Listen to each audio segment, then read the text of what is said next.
নমস্কার বন্ধুরা, আজকে আমি নিয়ে এসেছি ভেজ গোলা রুটি।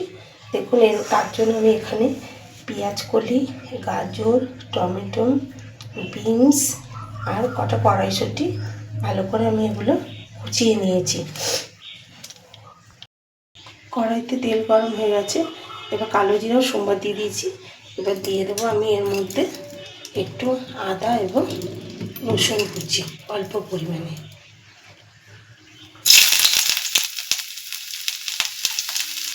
এটাকে আমি একটু হালকা লাল করে ভেজে নেব।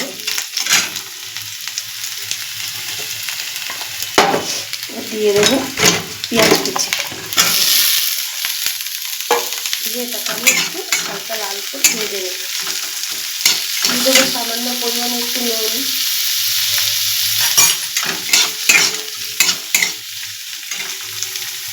এটা একদম হালকা লাল হয়ে এসছে। এরপর আমি এই সবজিগুলো এর মধ্যে দিয়ে দেবো। এর মধ্যে আমি লঙ্কা কুচিয়ে দিয়ে দিয়েছি। এবার এটাকে আমি মিডিয়াম আঁচে দিয়ে ঢেকে দেবো যাতে সবজিগুলো হালকা সিদ্ধ হয়ে যায়। এখানে অল্প পরিমাণে আটা নিয়ে নিয়েছি, নিয়ে নেব এর মধ্যে একটু নুন, নিয়ে নেব চিনি, নিয়ে এটাকে আমি ভালো করে মিক্স করে নেব।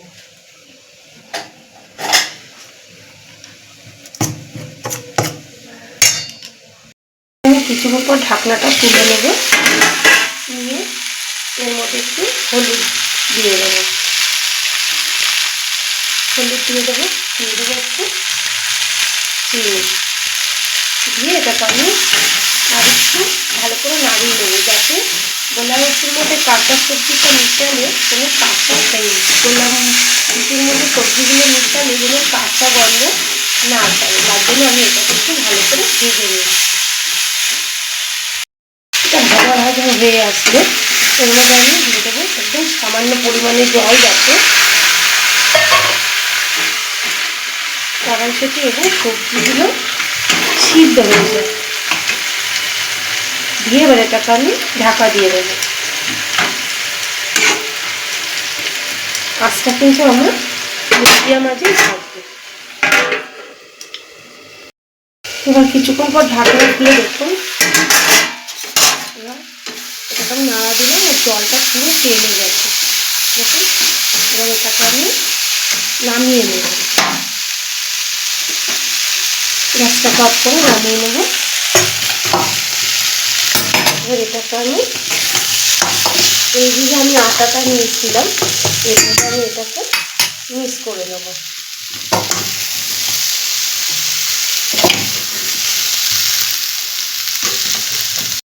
এর মধ্যে অল্প অল্প জল দিয়ে আমি এটাকে গুলিয়ে নেব।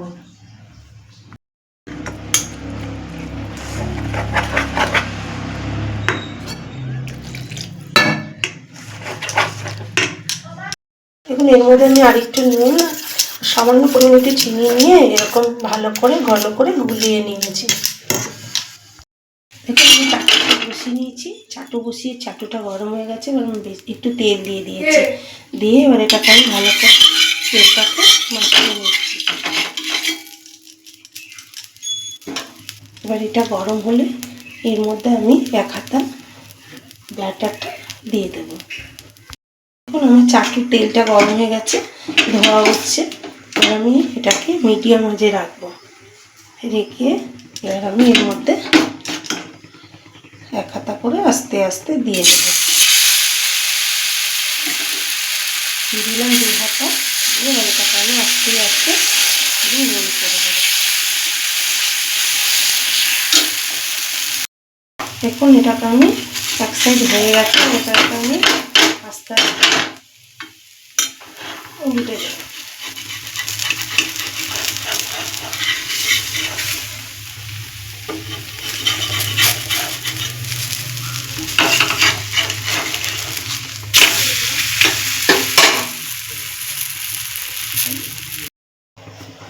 দেখুন আমি আর একটা করে দেখাচ্ছি। তেল দিয়ে দেবো, চাটুটা গরম হয়ে গেছে, ভালো করে তেলটাও আমি গরম করে নেব। নিয়ে এবার এর মধ্যে আমি ব্যাটারটা আস্তে আস্তে দেবো। আগে তেলটা ভালো করে অবশ্যই গরম করে নিতে হবে, গ্যাসটা বাড়িয়ে গরম করে নিয়ে তারপরে ব্যাটারটাকে এর মধ্যে আমি আস্তে আস্তে ছেড়ে দেবো।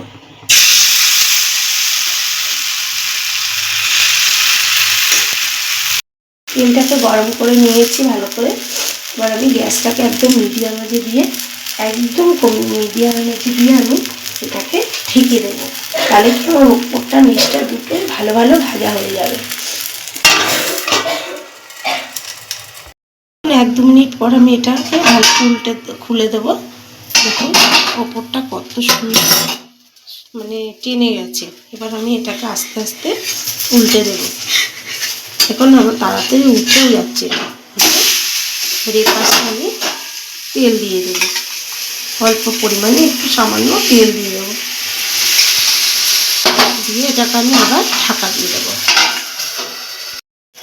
তুলে নিলাম, দেখলাম আমার নিচটাও কত সুন্দর ভাজা ভাজা হয়ে গেছে। দেখুন কত সুন্দর। এগুলো এরকমভাবে একটু করে দেবেন, বাচ্চা বড় সবারই ভালো খাবে আশা করি।